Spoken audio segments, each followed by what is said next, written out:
Welcome to episode 6 of 4th and Inches. I'm Nate Smith alongside Jordan D'Souza and Cristian Agarbidi.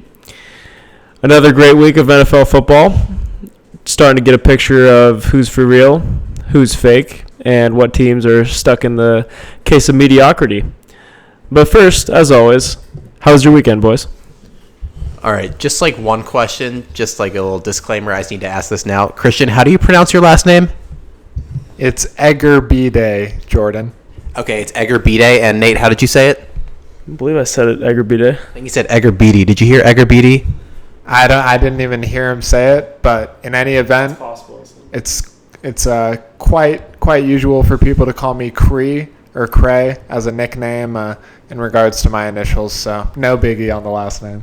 Okay, my thing is just like you said it differently than I've been saying it, and I don't want to like have called you by the last name for like or the wrong last name for like 2 months. But anyway, side note, we'll just forget about that. Other than that, my weekend was fine. I was a little under the weather, so I binge watched The Office a lot. So Office, football, ate some good food. Had Chick-fil-A once. That was one time too many. Just got a big sandwich and some fries. Other than that, it was just a normal run-of-the-mill weekend. How about you? Yeah, I mean, I really enjoyed my weekend. Most of it was spent in tense anticipation for Westworld on Sunday night. New show that me and Jordan are into on HBO. Comes out every Sunday. I'd highly encourage you to start watching it. But yeah, just another weekend of football. Ordered some pizza on Saturday that I devoured. And yeah, Sunday, just a whole day of football. No complaints at all. Now, you really didn't get much sleep this weekend, did you? I probably slept maybe 4 hours on the whole 3-day weekend. So yeah, no, not much sleep at all. Can you explain to everyone what you were doing in those times that you were not sleeping? Well, here at the Nate Smith and Jordan D'Souza Palace, I just downloaded Madden 17 onto their Xbox.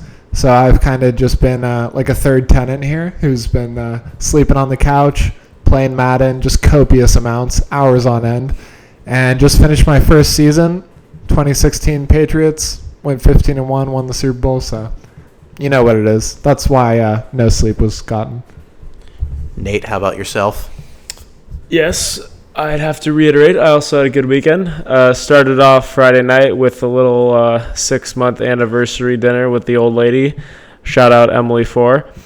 Proceeded to have a little 5-hour shift on Saturday at the old Chick-fil-A. Come in and get a chicken sandwich today. And then on Sunday, watched my Cowboys play a great game against the Packers. Solid victory. So overall, I'd say it was a fantastic weekend, and I think we're ready to talk about what happened this past Sunday.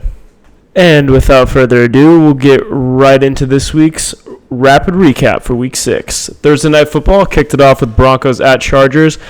Chargers win a weird game, 21-13. Denver drops their second in a row. San Diego tight end Hunter Henry shines again, 83 yards and 1 touchdown. Looks like he's going to be replacing Antonio Gates. Melvin Gordon carried the ball 27 times, gained 94 yards on the ground. 49ers at Bills. Kaepernick's first start did not go well. Bills Mafia takes this one 45-16. LaShawn McCoy, 140 yards on the ground, 3 touchdowns. What a start for him. Eagles at Redskins. Skins win in an ugly ball game, 27-20. Kirk Cousins, 263 yards and 2 touchdowns. Matt Jones had quite the day on the ground, 135 yards and a score. Browns at Titans. Titans win this one 28-26. Even though the Browns lost, Kessler looked good. 336 yards, 2 TDs. Maybe they can finally stop adding to the Browns quarterback jersey. Kessler looks pretty good.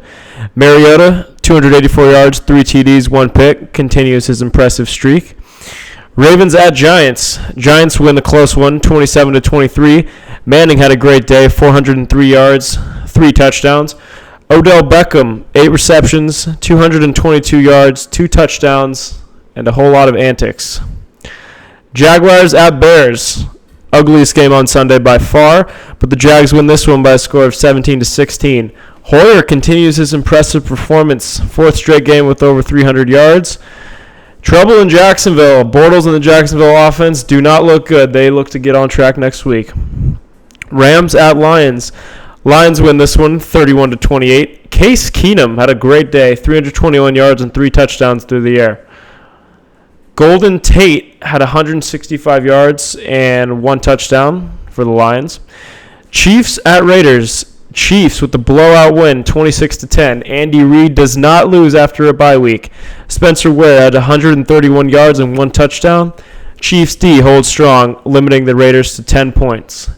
Colts at Texans in an overtime thriller. The Texans win this one 26-23 in comeback fashion. Brock Osweiler had 269 yards and 2 scores. Lamar Miller finally had his breakout game, 149 yards on the ground and 1 score. Jets at the Cardinals on Monday night to wrap things up. The Cardinals win this one in a blowout fashion, 28-3. David Johnson, one of the best young and best overall running backs in the game, had 111 yards on the ground and 3 touchdowns. Another awful game for Ryan Fitzpatrick, posted a 55 QBR and threw another interception. Might be a change coming soon at quarterback in New York. And that's the Week 6 Rapid Recap. Here we go, getting to Game 1 in our in-depth analysis. The first game we will discuss in-depth today will be the Carolina Panthers at the New Orleans Saints this past Sunday. Very close game, pretty entertaining throughout, very high scoring. The Saints won this one by a score of 41-38. Quick stat line, Drew Brees had a great day. He was on fire. 34-49, 465 yards, 4 touchdowns, only 1 interception. Quite impressive QBR of 118.2. Cam Newton also had a pretty good day. He had 322 yards, 2 touchdowns, and 1 pick. Guys, Carolina falls to 1-5. They are 0-3 on the road. Is it officially time to hit the panic button in Carolina? I mean, yes and no. I think that the Panthers' chances of making the playoffs are very slim at this point, but I still think they have a very talented roster. I think they're missing Josh Norman a lot more than they thought they would this year. I mean, in no situation should you score 38 points in an NFL game and still lose. I think that the offense has been pretty good as of late, and that the defense really has been the weak spot. And then the loss of Josh Norman has really affected their secondary. I mean, you just look at the numbers. Brees throws for 465 yards and 4 touchdowns. I mean, he's a great quarterback, but come on, that's just way too much. And I just really think that the Panthers this year are going to have trouble making the playoffs. But in the future, if they can draft or sign another good cornerback, then things should be looking up for them. Yeah, I mean, to answer the question in regards for this year, it most definitely is time to hit the panic button. You're 1-5. The Atlanta Falcons are off to a great start. Even the Saints are playing better than you at the moment. And then the Bucs are right around there with you. So you're kind of at the bottom of the division right now. Things are not looking good for making the playoffs. So panic if you're the Panthers. Their defense looked horrible in this game, giving up 41 points to the Saints. Brandon Cooks was running all over them. Drew Brees flinging the ball all around the field. But one thing that I thought was interesting was, did you guys check out Cam's post-game interview?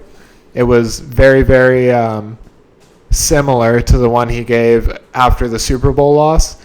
He stood up there for 90 seconds, I think was the time that he was up there on the podium, answered 4 or 5 questions, but his answers were along the lines of next question or a very short, concise answer, and then he walked out after 90 seconds on the podium. So what are your guys' takeaway kind of from Cam's behavior after? I mean, I think this year he's definitely frustrated. I mean, he kind of has a right to be frustrated. The first few games, he's just getting smacked around. I mean, there were a lot of no calls in that first game, and then he had the concussion to deal with. And, I mean, he hasn't been MVP Cam Newton, which we expected. He's been good, not great. He's been turning the ball over a little much. But I definitely think that he's put his team in a position to win, and then it just really all comes down to the defense giving up 41 points. So I think he has a right to be frustrated, but as the quarterback, as the reigning MVP, as the leader of that team, you need to handle the situation in a much better fashion. Yeah, I mean, you guys covered it for the most part. Carolina, they scored 38 points, shouldn't be losing this game. As far as Cam Newton goes, I've never really thought of him too much as a leader. I just think he's obviously a great player that just happens to play quarterback, but I don't really know if he was ever cut out to actually lead a team. He's just a very emotional guy, always up and down, pretty arrogant player that I know a lot of opposing defenses want to take as many shots at him as they can, whether that's legally or helmet to helmet. We never know. They'll take whatever they can get. But yeah, I understand his level of frustration, but at the same time, I think a lot of the blame falls on him. This game he was fine. He passed for over 200 yards, but in their first 4 to 5 games, he was not very good. He had multiple games where he threw an interception. He hasn't been the same player that he was last year, and I don't know if that has to do with losing Josh Norman on the defensive side. Maybe he's not as confident in his offense, but getting Kelvin Benjamin back, that was supposed to help. But, he hasn't been himself this year. He hasn't had those MVP numbers that we're used to seeing from last year. So I think he has been an issue in the first few games, and then obviously the defense isn't helping. Moving right along, the second game we will cover in depth be the Pittsburgh Steelers at the Miami Dolphins. Miami Dolphins win this one shockingly, 30-15, double up the Steelers. Really weird game. Jay Ajayi absolutely went off. 25 carries, 204 yards, 2 touchdowns. Tannehill was okay. He had 252 yards, no touchdowns, no picks. Roethlisberger actually exited this game with an injury. It is reported that it is a meniscus, and I've heard conflicting reports, but I think it's partially torn. So he will be out for at least 4 weeks minimum. We'll see how fast he can recover. But even before he got hurt, he was not having a good day. He finished with 189 yards, 1 touchdown, and 2 picks. Guys, the Steelers are another interesting team. They're 4-2, so I would not say that they're in the same position as the Panthers. 1-5 is much more desperate. But the Steelers are an interesting team because I feel like they lose games that they're not supposed to lose. They seem to be very inconsistent. They got blown out by Philly a couple weeks back and now blown out by Miami. Are the Steelers really that good, or do they just have a really good offense? I think the Steelers are a team that's good enough to make the playoffs, but in terms of contending to be in the Super Bowl, I don't think that they're at that point yet. Honestly, any other team besides the Patriots, I don't think anyone can really contend with the Patriots at this point.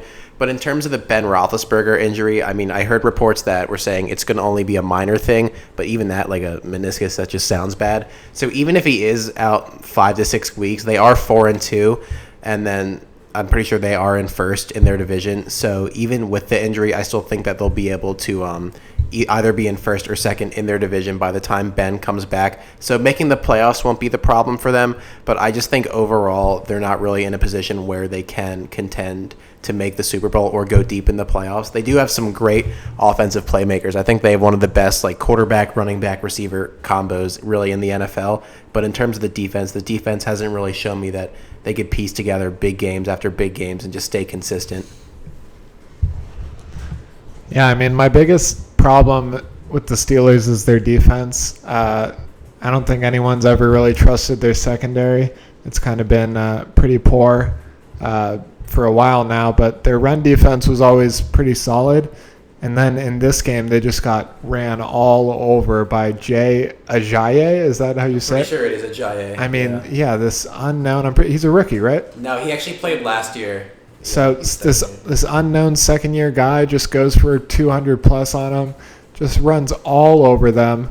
The Pittsburgh Steelers defense, against a potent offense, I can understand maybe, giving up some points, but this is the Miami Dolphins hanging 30 on you. And then, the offense couldn't even produce, anything more than 15 points. So, Ben, having him out is hugely going to impact them.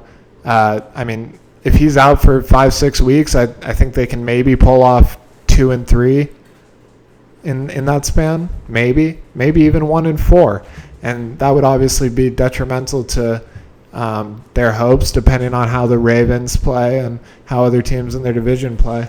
So, right now the Steelers are really up in the air for me. I definitely think even if they make the playoffs, they're not going to be able to contend with a New England, especially seeing that the Patriots will probably have home field advantage. Playing in Foxborough is never easy. So, the Steelers to me are just kind of in limbo right now. They're a good team. They're probably a playoff team, but, if you don't do anything in the playoffs, that's just kind of like a participation award. So, yeah, I think the Steelers with Big Ben, obviously a quality team, probably top 8 team in the NFL, definitely a playoff team.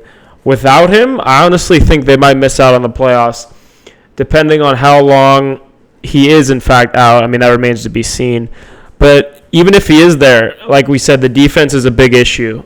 I mean, if you give up 474 total yards to the Miami Dolphins, you got some problems. I mean, that's a bottom 10 offense in the league. I just blows my mind how a defense can give up that many yards to the Miami Dolphins. But I digress. The AFC North is actually stronger than you would think. Yes, the Bengals are sitting at 2-4, but they have played a tough schedule. They've played the Cowboys and the Patriots so far. I think it'll get easier for them, and they seem to be finding a bit of a rhythm, even though they did get smacked by the Patriots. So I could see the Bengals ripping off a few wins in a row. The Ravens, the Ravens are always in contention. John Harbaugh's a great coach. They're sitting at 3-3, so they're a game back. I definitely see the Steelers losing their next few. I mean, not having your quarterback is a big deal, especially when it's someone elite like Big Ben. So, honestly, if he's out for longer than a month or two, I'm not sure the Steelers make the playoffs because they don't have a dominant defense to hang their hat on. I think people can key in on Le'Veon Bell with Big Ben not there to support the passing attack. So, I don't know. Steeler Nation might be in a little bit of trouble. We'll have to wait and see these next coming weeks. Move to game number 3 on our slate. We had the Bengals at the Patriots in Tom Brady's long-awaited return to Foxborough. Oh, how the New England fans missed him. The Patriots, man, they look very good. The AFC we were just talking about was pretty weak this year. They beat up on the Bengals by a score of 35-17. Tom Brady, impressive stat line per usual.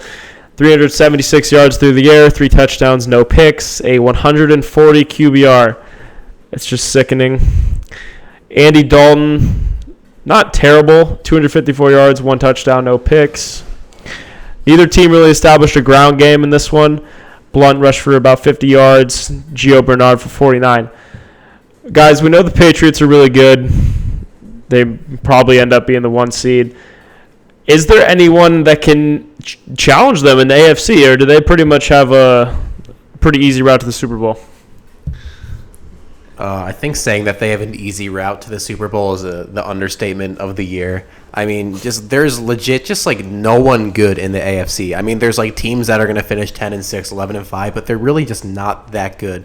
There's no team other than the Patriots that I can confidently say will be able to like make a deep run into the playoffs that I just know is going to be a Super Bowl contender at this point. Like even the Broncos from last year, yeah, their defense is great, but it hasn't really looked good the past couple of weeks. And I don't know how far a Trevor Siemian-led Broncos will be able to last in the playoffs.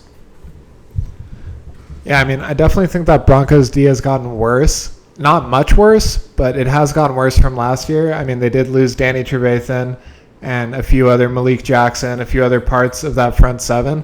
So I do think they're not quite as dominant as they were last year. So my answer to the question is no. I don't think the Patriots are going to have any resistance towards the Super Bowl.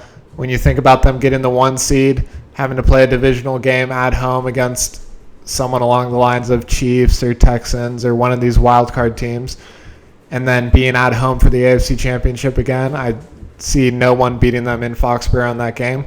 But just this game specifically, I just got to say it out loud how much I absolutely loved Gronk nearing the end of this game, getting in the face of Vontaze Burfict and the rest of the dirty Bengals squad and telling them off because of the illegal hit on Martellus Bennett. And I don't know if you guys saw the replay, but I mean, to me, that just looked absolutely malicious. Like, there's nothing I can say to try to defend Vontaze Burfict. The ball was already going towards Amendola across the middle of the field.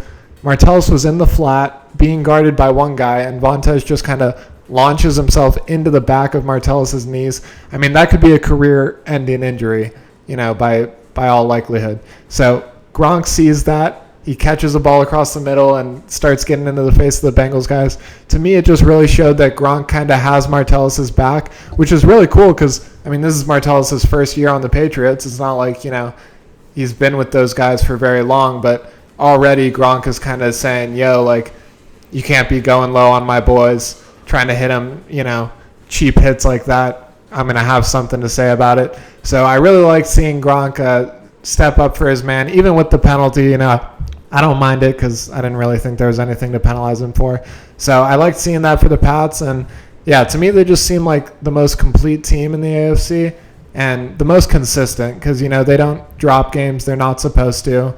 They always seem to come out and play their game. So, yeah, to answer your question, I really don't see much resistance for the Pats.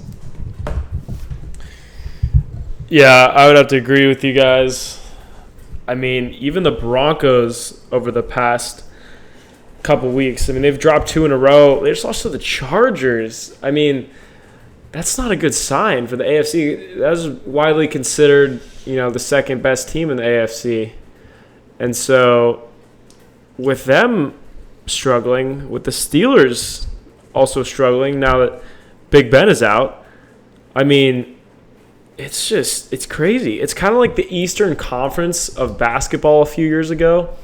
Like in 2010, Miami Heat just walked into the NBA Finals. It's kind of like this. Barring serious injury to a key star player or just a huge tornado, hurricane hits New England and everyone dies.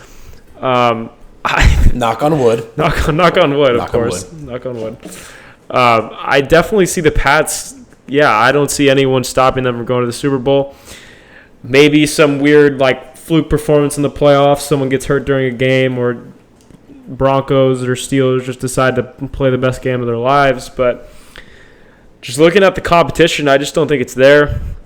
Belichick and Brady could be going for another ring this year, and that's a scary thought because they've dominated the NFL for more than 10 years, and just the fact that they're still this good, Brady being 39 is just crazy. As a Pats fan, I'm sure Pats fans have really got to enjoy this because, realistically, Brady probably has 2 to 3 good years left. So for him to continue to be playing at a high level like this is quite impressive. Yeah, so, to answer the question, I don't really see anyone stopping New England. We'll probably see them again in the Super Bowl. Chugging right along, we have the Battle of the Birds. Atlanta Falcons, who have been red hot, up against the Seattle Seahawks in front of the 12s in Seattle. This game had a lot of hype. Seattle actually came in as a 6-point favorite, surprisingly. I thought that was really generous. Seattle ended up winning this one 26-24. Despite the Legion of Boom, Matt Ryan still balled out. 335 yards, 3 touchdowns, 1 pick. Continues his very, very impressive start to the year. Wilson, another mediocre day. 270 yards, no touchdowns, no picks. He's been pretty bad this year, honestly. Christine Michael, one bright spot for the Seattle offense. Had 64 yards rushing, but scored twice. Other side of the ball, the rushing attack was absolutely stuffed for the Falcons. They couldn't get anything going. Leading rusher was Freeman with 40 yards. Julio Jones did what Julio does. 139 yards through the air, 1 touchdown. So, guys, both of these teams, we're just talking about the NFC is pretty loaded this year. The top 10 teams could all do something in the playoffs. But these two teams, if the season ended today, they'd both make the playoffs. Yes, the Falcons lost, but out of these two teams, who do you think is the better overall team? I'm going to have to just go with the Seahawks on this one. I've never really been convinced of the Atlanta Falcons being good. I think for the first 6 weeks of the season, pretty much every season, they always get off to hot starts. And losing a game like this is kind of showing. I guess it's safe to say they're in mid-season form, losing a game that they probably should have won. So they're definitely right on track to finish with a nice little 6-10 record, but that's still to be seen. But I just think the Seahawks overall are a better team. I think Russell Wilson just kind of needs some time to just kind of heat up. End of the season, he always ends up being pretty hot headed into the playoffs. Defense, Seattle still has one of the better defenses in the league. especially their secondary. I think their secondary can pretty much shut down any team's wide receivers. So once that pass rush starts getting there, then that's when their defense really becomes dangerous. I think the only problem with the Seahawks right now is just finding offensive consistency with their wide receivers. I mean, you look here, Jimmy Graham had 6 receptions for 89 yards. That's good to see for him coming off the injury, but I think that they're going to need some more production from Jermaine Kearse and Doug Baldwin, and even Tyler Lockett. Those are their top receivers right there, and they haven't been getting much production out of them as of late, but I'm definitely going to take the Seahawks over the Falcons in this one. Yeah, I agree. I think just between these two teams, the Seahawks are definitely the more complete team. Like you said, the Falcons kind of go on and off with producing good wins and then kind of just having throwaway games. So, yeah, definitely take the Seahawks in this one. That defense is still for real, even though they've kind of not been getting as much attention as they were kind of in their Legion of Boom days. They still are just as dominant as any defense in the league. They can shut anyone down. So very good to see the Seahawks get a win. I still think they're going to be a threat to go deep into the playoffs, possibly to the Super Bowl. I think they can hang with the Vikings and teams of that sort. So this was definitely an interesting game. Late in the game, Richard Sherman maybe getting away with a little bit of a hold on Julio. A little bit. Then again, not many ways you can stop that beast other than, holding his arm down a little bit. But so if you guys were the referee on that play, do you throw that flag?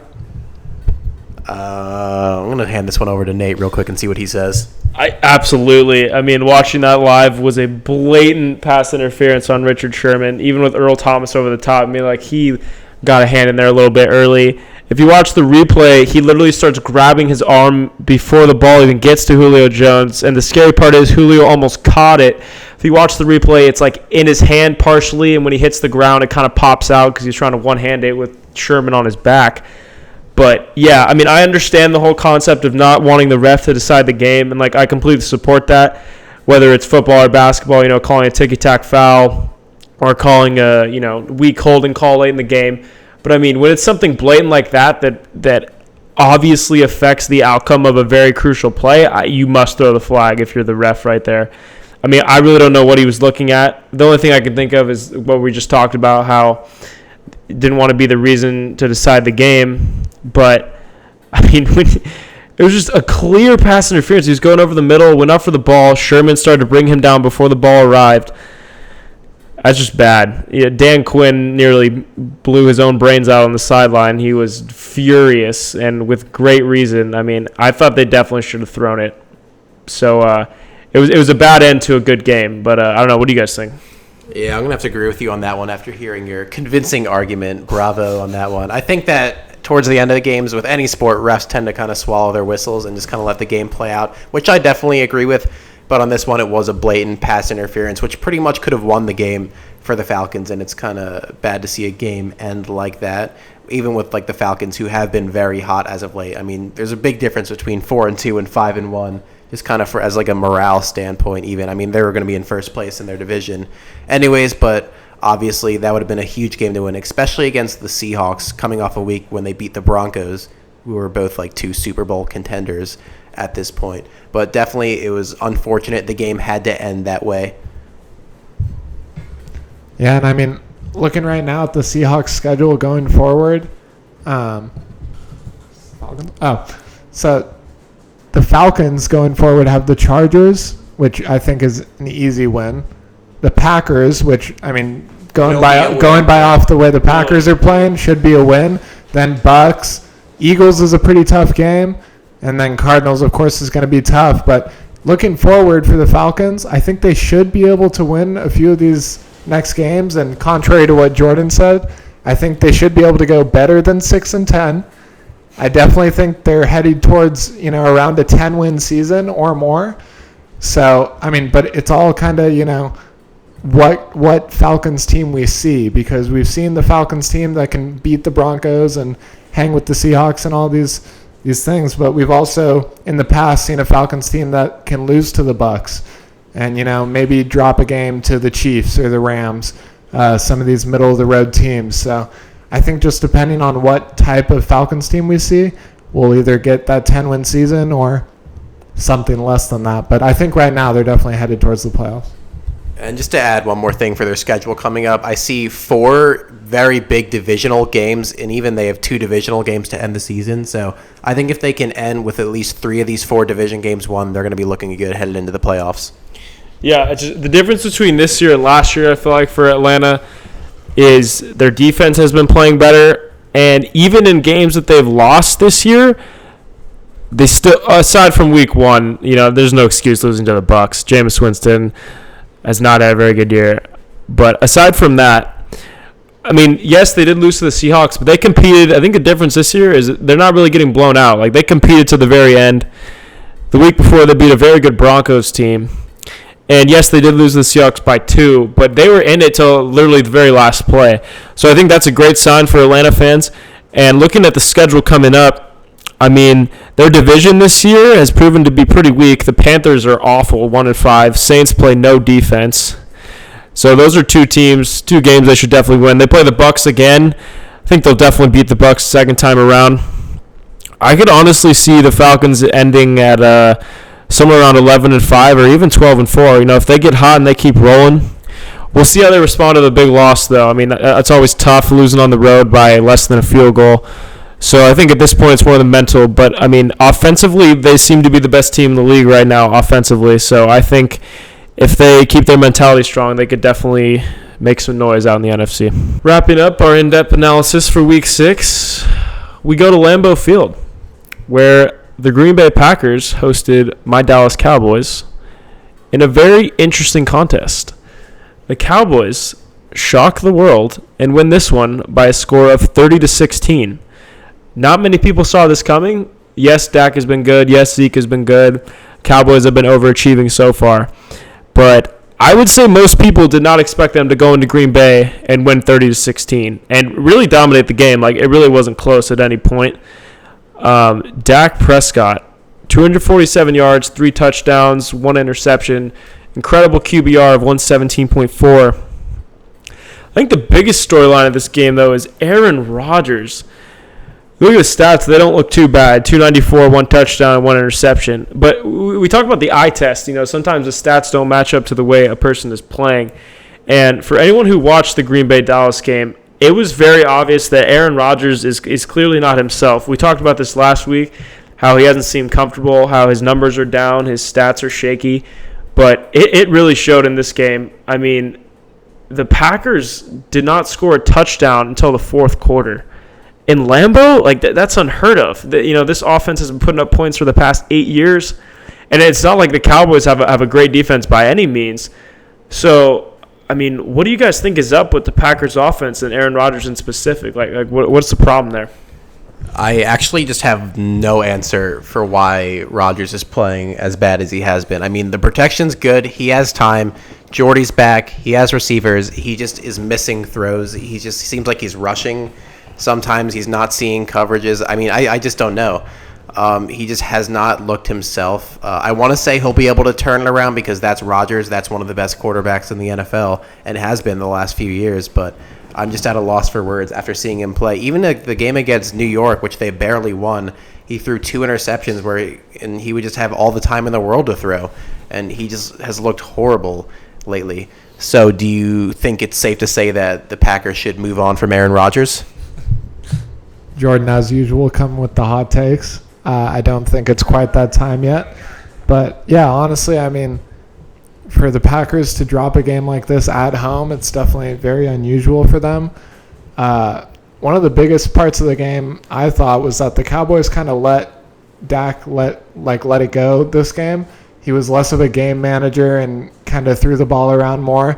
And, I mean, it showed in his stats, over 200 yards, 3 touchdowns. He did have the 1 pick. That was kind of a tough throw within his own red zone. But, I mean, Ezekiel Elliott is for real in my eyes. I was talking to Nate about this earlier. I truly think he is, just what the Cowboys needed, just a franchise running back who can, play their style, which is just run first and then throw in some passes there with Dak to these shifty receivers like Terrence Williams, Cole Beasley. But Ezekiel Elliott, last 4 games, he's gone over 130 yards. I mean, he might rush for 2,000 yards this year from, what we've seen so far. He's just been absolutely unstoppable. So I think he's a huge part of their success. I think he should win Rookie of the Year. He might even be the MVP of the league so far. He has been absolutely unbelievable. And I think he's kind of where all the Cowboys offense stems from. It's pounding the ball with him early and then, doing those play action passes, opening up the pass lanes a little bit. But yeah, as far as Rodgers, what's going on with him, the Packers are just struggling right now to get stuff going on offense the way they usually can be explosive. So I'm not sure what it is right now with Rodgers. I remember a few weeks ago he hadn't gone over 300 yards yet this season. I think, what did he get, 294 this week? But I think he's still yet to go over 300 this year, which is so unlike him because usually he's throwing the ball all around for, 300, 400 yards a week. So I really don't know what's going on with Rodgers, but, hopefully the Packers can turn it around and try to fight for a wild card spot because right now it looks like the Vikings kind of have that division. Yeah, Green Bay, there's some reason for panic there as well. I mean, the Vikings don't seem to be going anywhere, and the Lions are good this year. The record may not reflect, but they're a good team that could give the Packers some trouble when they play. They certainly did last year, and they were probably worse last year, but Stafford has been playing really well.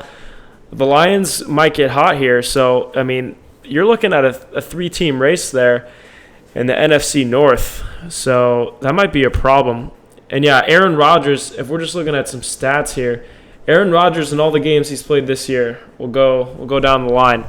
Passing yards of 199, 213, 205, 259, and 294.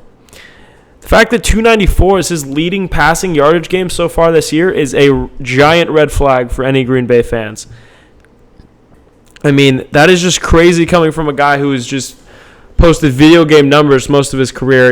300 yards is the norm for him. The fact that he opened the season throwing under 200 yards is just insane. And the picks aren't a good sign too. He threw 2 last week, 1 this week. He's got 4 picks total already on the year. That's not good. And he doesn't really have any excuses either. Jordy Nelson, great weapon. Randall Cobb, great weapon. Eddie Lacy, I know he's not healthy right now, but in a few weeks he should be back to normal. They have a pretty good rushing attack. I wonder if maybe Aaron will start declining. It'll really be interesting to see how the rest of the season plays out. And if he keeps playing bad, the Packers might have to address the quarterback situation in the draft. No one thought we would say this before the season started, but NFL's a cutthroat league, and if Aaron Rodgers isn't getting the job done, they got to find someone who will. Now, for probably the best segment on the show, Fantasy Heroes of Week 6, coming at you live. For my team, great performance by a lot of guys, actually. I have a few options here. Matthew Stafford, bald. David Johnson, bald. But I have to hand it to my main man, Brandon Cooks. Called him out a couple weeks ago. He was a dud. This week, he was outstanding. 7 receptions, 173 yards, 1 touchdown, for a total of 23 fantasy points. Thank you, Brandon. Your work is appreciated. My fantasy stud of the week has to go to one Julio Jones, 139 yards and 1 touchdown, got 19 points. It was the only real bright spot for my team in another week where we lost. We dropped to 2-4, but if Julio keeps it up and Ben Roethlisberger gets back healthy in a timely manner, looks like the Weston Road Flows will once again be on the winning column. All right, everyone, here with my Week 6 fantasy hero. This one comes from one of my 4 teams, the Gronk Abides. Little Big Lebowski reference there. Drew Brees, 465 yards, 4 tubs. That amounts to 39 fantasy points. Led me to a total of 121 points and another victory. Got to be happy with that. Great job, Drew. I appreciate you. We'll just keep it rolling here. Move to the other side of the spectrum. The duds of the week. Also have a few options for this one. Scrolling through here. Tough decision. But I think I'll have to go, just because of his talent level, I have to go with Allen Robinson. The whole Jaguar offense has been a mess, so I don't know how much blame I can place directly on him. But against a suspect Bears defense, 3 receptions, 49 yards for a whopping 4 fantasy points. We need more, Allen. I just traded for you. I expect bigger things. Jordan? I was actually going to go with Allen Robinson on this one, too. You kind of took mine there, Nate. Yikes, you could also do it. Yeah, he's having a rough year, but, we're going to change it up a little bit. I'm going to go with Ben Roethlisberger on this one. All right.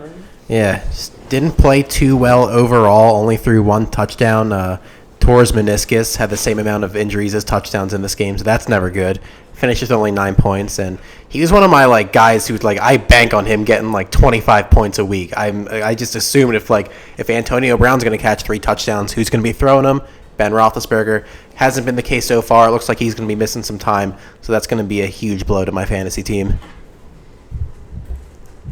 All right. The fantasy dud of the week comes from Cree's Criminals, and it is the Carolina Panthers defense.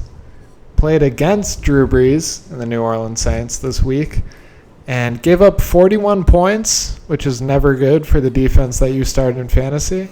Had an interception. That was kind of the one bright spot, but had a grand total of -6 points.